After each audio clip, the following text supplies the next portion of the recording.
नमस्कार, श्री स्वामी समर्थ. मी सविता मिटकरी, सविता व्लॉग्समध्ये आज सावित्रीबाई फुले यांची लेख, सावित्रीबाईंविषयी एक छानसा लेख आणि कविता दोन्ही घेऊन आलेले आहे.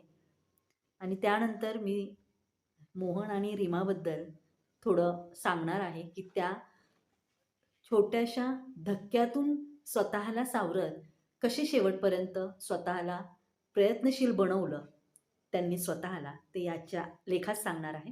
तर शेवटपर्यंत नक्की ऐका. सावित्रीच्या लेकी. ज्या काळात मुलींना शिकण्याचा अधिकार नव्हता, त्या काळात एका स्त्रीने हातात पुस्तक उचललं, अपमान सहन केला, दगड झेलले, पण शिक्षणाचा दिवा विझू दिला नाही. कारण तिच्या नवऱ्याचा पाठबळ म्हणजे क्रांतिसूर्य महात्मा ज्योतिबा फुले यांचा सावित्रीबाई फुले यांना असलेला पाठिंबा, आणि त्या पाठिंब्यामुळे सावित्रीबाई फुले ह्या शिकू शकल्या. ती होती सावित्रीबाई फुले, आणि आज तिच्या आम्ही लेकी आहोत. आणि त्या लेकीला अनुसरून आज एक छोटीशी कविता आहे, ती कविता सादरीकरण करते. सावित्रीच्या लेकी आम्ही, सावित्रीच्या लेकी, ज्ञानाचा दिवा पेटवणाऱ्या, अंधाराशी झुंज देत जाणाऱ्या, नवा उजेड आणणाऱ्या अशा आम्ही सावित्रीच्या लेकी.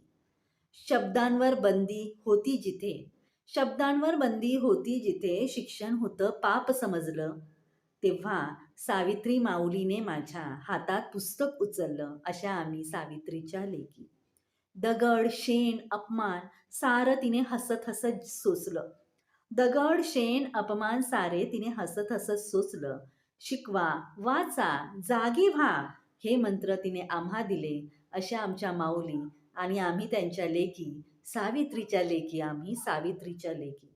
आज आम्ही उभ्या आहोत, आज आम्ही उभ्या आहोत स्वप्नांना पंख देऊन, डोक्यावर मुकुट ठेवून आत्मसन्मानाचा, आणि डोळ्यात भविष्य घेऊन, अशा आम्ही सावित्रीच्या लेकी, अशा आम्ही सावित्रीच्या लेकी.